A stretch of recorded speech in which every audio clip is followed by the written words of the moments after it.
Vamos dar início agora à aula número 6, onde nós vamos tratar da manipulação das listas lineares. Esta aula é uma continuação da aula anterior, onde nós introduzimos o tema das listas lineares. Na aula anterior, nós tratamos basicamente dos algoritmos de busca da informação na lista linear. E agora nós vamos tratar dos algoritmos de inserção e remoção nessas listas. E também vamos estudar a complexidade desses algoritmos. Vamos começar então estudando os algoritmos de inserção, depois vamos analisar a remoção e finalmente vamos dar uma repassada na complexidade dos métodos. Vamos começar pelo algoritmo de inserção. Então suponha que nós temos um vetor V, como você vê aí na tela, com N posições. E o objetivo é inserir um elemento X no vetor V que tem esses N elementos. Se você clicar no botão inserir, você vai ver na animação que o elemento X vai ser inserido na última posição do vetor V, na posição N+1. Então a inserção será feita sempre desse modo, no caso do vetor não ser um vetor ordenado. Vamos agora tratar de algumas particularidades dessa inserção. Nós vimos que o vetor V ele tem N elementos. Mas suponha que a capacidade máxima de armazenamento desse vetor V seja dado pelo número N maiúsculo. Isso quer dizer que nós não podemos armazenar no vetor V mais do que N maiúsculo elementos. Portanto, somente podemos efetuar a inserção do elemento X quando N minúsculo, que é o número atual de elementos do vetor V, for estritamente menor do que N maiúsculo. Porque se N for igual a N, não há mais espaços disponíveis para armazenarmos o elemento X. Nesse caso, a capacidade de armazenamento do vetor está esgotada e nós dizemos que, ao tentarmos fazer uma nova inserção num vetor com capacidade esgotada, ocorre o overflow, que é um termo técnico que nós utilizamos para descrever essa situação. Poderia ser traduzido como sobrecarga. Uma outra particularidade da inserção é que nós devemos ter o cuidado de evitar inserir no vetor V elementos repetidos. Qual seria então a estratégia para nós evitarmos a inserção de um elemento repetido? Nós fazemos previamente uma busca desse elemento X a ser inserido no vetor V. Fazemos essa busca previamente. Se o elemento X já estiver posicionado no vetor V, então não há necessidade de fazer a inserção. Nós não inserimos para evitar a duplicação da informação. Agora, se a busca retornar o valor 0, quer dizer que o elemento X não pertence ao vetor V. Então, nesse caso, nós realmente podemos inseri-lo. Essa busca já foi estudada na lição 5, na aula 5, que é a aula anterior. E agora nós vamos utilizar essa busca como uma subrotina, um subpasso desse nosso algoritmo de inserção. Vamos então dar uma olhada no código do algoritmo de inserção completo, analisando essas particularidades. Então, na tela 5, você está vendo o código completo do algoritmo de inserção no vetor V. Observe a primeira instrução, na primeira linha. Se N menor do que V, essa instrução significa que existe espaço disponível no vetor V.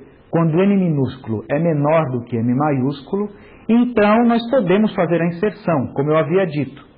Então, todo o código correspondente a este comando então é o código da inserção. E se o N não for menor do que M, mas for igual ou maior? Se acontecer a situação contrária, nós vamos entrar então no código correspondente ao senão, que está lá abaixo. E nesse caso, nós devemos sinalizar overflow. Então, a parte do senão, digamos, já está analisada. Sabemos que se n não for menor do que n, o fluxo do processamento desvia para o senão e acontece o overflow. Agora, se n for realmente menor do que n, então vamos realizar o código correspondente ao então. O que fazemos dentro do então, deste bloco? Fazemos inicialmente a busca de x. Você vê que a primeira linha dentro do corpo do então é a busca do elemento x no array V. Fazemos a busca. Se a busca retornar 0, quer dizer que nós podemos fazer a inserção, porque o elemento não é repetido. Ele não existia previamente no array V. Nesse caso, na posição n mais 1, que é uma nova posição, nós inserimos o elemento x, como você pode ver aí na sua tela. E acontece também que precisamos atualizar o número de elementos no vetor V. Tendo colocado x, o número de elementos agora não é mais n, mas é n mais 1. Então nós atualizamos o valor de n convenientemente para sinalizar essa situação. Suponha agora que a busca de x retornou um valor diferente de 0. Esse valor diferente de 0, como nós vimos na aula anterior, é o valor da posição de x dentro do vetor V. Então x já existe lá dentro. Não podemos inserir nesse caso, ele seria um elemento repetido. Então, neste senão, nós sinalizamos que o elemento já existe na tabela. É muito fácil de entender esse algoritmo, não é verdade? E sobre a sua complexidade, o que podemos dizer? No pior caso, quantos passos a inserção teria que executar? Observe que a inserção depende da busca. E nós sabemos que a busca, no pior caso, retornando à aula anterior, ela pode fazer N comparações para verificar se o elemento x já pertence ao vetor V. Portanto, a complexidade da inserção depende da complexidade da busca. Se a busca, no pior caso, faz N comparações para saber se x já está presente no array V, então é claro que a complexidade da inserção, no pior caso, também é O de n. Temos que fazer n passos para saber se x já está presente no array V. Eu vou propor agora para vocês um exercício relacionado com a inserção e vou deixar um tempo para vocês pensarem. Esse exercício se baseia no seguinte: vamos supor agora que esse vetor V ele já está ordenado, ok? E eu desejo inserir o elemento x em V de tal modo que x dentro do vetor V ocupe a posição de ordenação correta. Observem agora então que eu não quero mais inserir o elemento x no final do vetor, mas eu quero inseri-lo numa posição correspondente à ordenação. Essa é a diferença em relação ao algoritmo que eu acabei de apresentar. Nesse algoritmo que eu acabei de apresentar, não existe uma ordem particular entre os elementos dentro do vetor. Então eu posso inserir o elemento x no final. Agora, eu quero fazer uma inserção ordenada. Eu quero que x ocupe a posição correta dentro do vetor V.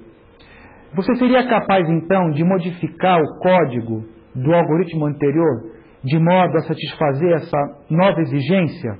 Respeitar a ordem dos elementos, respeitar a ordem em que x deve ser inserido dentro do vetor V. Eu estipulei um tempo de 8 minutos para você pensar nesse exercício, porque eu acho que é um tempo suficiente.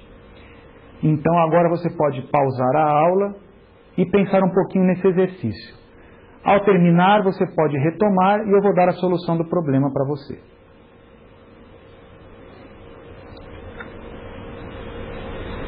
Vocês conseguiram resolver o problema proposto?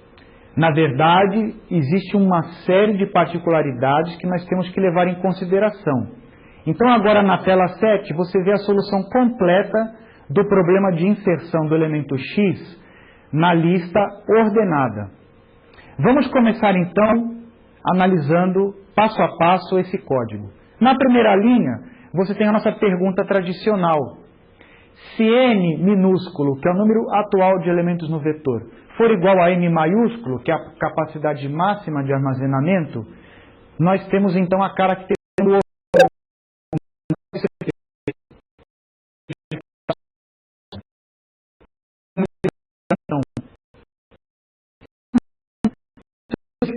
posso fazer a inserção. Vamos então detalhadamente analisar essa inserção. Eu vou colocar o elemento x na posição n mais 1, mas de maneira temporária, de maneira a colocar um sentinela. Nós já explicamos a técnica do sentinela na aula passada. Nós vamos empregá-la ela novamente nessa inserção. E logo na linha de baixo, a variável i recebe o valor 1 para sinalizar que eu estou apontando para a primeira posição do vetor v. Qual é a iteração que eu vou executar? Você pode analisar agora essa iteração no comando enquanto. Enquanto o conteúdo da posição i no vetor v for menor do que x, enquanto v entre colchetes i, que é o conteúdo do vetor v na posição i, for estritamente menor do que x, eu posso ir andando à direita dentro do meu vetor v. Vou somando 1 na variável i. Quando é que esse processo vai acabar? Esse processo vai acabar ou numa posição intermediária do vetor v, onde eu achei o elemento x, ou vai parar num elemento intermediário do vetor v, que é maior do que x, ou vai parar na sentinela. São 3 possibilidades diferentes. Vamos então analisar cada uma delas separadamente. A primeira pergunta, que vem logo após o comando enquanto, é um comando C, que você observa aí na sua tela. Esse comando C faz a seguinte pergunta: se a posição i for menor do que o valor n mais 1, então quer dizer que eu parei numa posição intermediária entre 1 e n dentro do vetor v. E se o conteúdo da posição v for diferente de x, isso quer dizer que eu posso inserir x exatamente nessa posição i, porque estou apontando para um elemento que é maior do que x e está compreendido entre as posições 1 e n. O que eu faço nesse caso então? Eu tenho que abrir espaço dentro do vetor v para que eu possa inserir o elemento x. Essa abertura de espaço é dada por esse comando para. Eu vou deslocar os elementos a partir da posição i, uma posição para a direita, até o final do vetor. Isso é feito pelo comando para. Para j, iniciando em n, até a posição i, passo menos 1. Eu estou voltando uma posição à esquerda em cada iteração desse comando para. E o que eu estou fazendo? A posição j mais 1 recebe a posição j. É como se o elemento estivesse sendo deslocado da posição em que ele está para a direita. E eu vou fazendo isso, posição a posição, desde a extrema direita do vetor até a posição i. Quando esse comando para terminar a execução, eu posso finalmente somar 1 à variável n. n recebe n mais 1 para sinalizar que o array v agora contém um novo elemento. Vocês entenderam então a parte do então? Vou passar então agora para a parte do senão. O senão corresponde a quê? Que o teste do comando C, algumas linhas acima, falhou. Observem que esse teste do comando C é um teste composto. Na primeira parte nós temos i menor do que n mais 1. E na segunda parte nós temos v de i diferente de x. Isso quer dizer que uma das partes do teste falhou, porque esse teste é uma conjunção lógica ligada pelo e. Quando esse teste for falso, quer dizer que ou o teste i menor do que n mais 1 falhou, ou o teste v de i diferente de x falhou. Existem duas possibilidades. Vamos então ver qual é a possibilidade que falhou. Se for igual a n mais 1, quer dizer que falhou o teste i menor do que n mais 1, lá no comando C. Isso quer dizer que a parada após a iteração do enquanto ocorreu na última posição, na posição n mais 1, que é a posição do sentinela. Então quer dizer que o x era realmente o maior de todos. E ele já está inserido, porque ele é o sentinela. Então basta somar 1 na variável n. Agora, se o i não for n mais 1, quer dizer que o teste que falhou foi o outro, v de i diferente de x. Quer dizer que então nesse caso o v de i é igual a x. E além do mais, aconteceu numa posição intermediária. Então quer dizer que x já existia na tabela. Então não há mais nada a fazer. O algoritmo não pode inserir x nesse caso, porque ele já pertence ao vetor. Eu espero que vocês tenham compreendido esse código. Ele é muito detalhado, eu concordo. Tem uma série de particularidades. Mas eu gostaria que depois vocês, com calma, analisassem esse código. Com calma, passo a passo, tentassem fazer uma simulação para observar todos os casos e ver como que a inserção foi feita. Ok? Agora nós vamos passar para o algoritmo de remoção. A remoção é bem mais simples do que a inserção. Porque a remoção, na verdade, tanto no caso de x pertencer a um array, a um vetor não ordenado, como no caso de x pertencer a um vetor ordenado, se faz da mesma forma. Basta retirar o elemento x e rearranjar o array. Isso você pode ver na animação da tela 8. Se você clicar em remover, você vai ver o elemento x saindo do array e depois o array sendo recompactado. Às vezes eu utilizo a palavra array por descuido da minha parte, porque no início do curso eu usei a palavra vetor. Mas às vezes também é usual a gente falar array ou vetor, porque muitas linguagens de programação usam a palavra array como palavra reservada para significar vetor.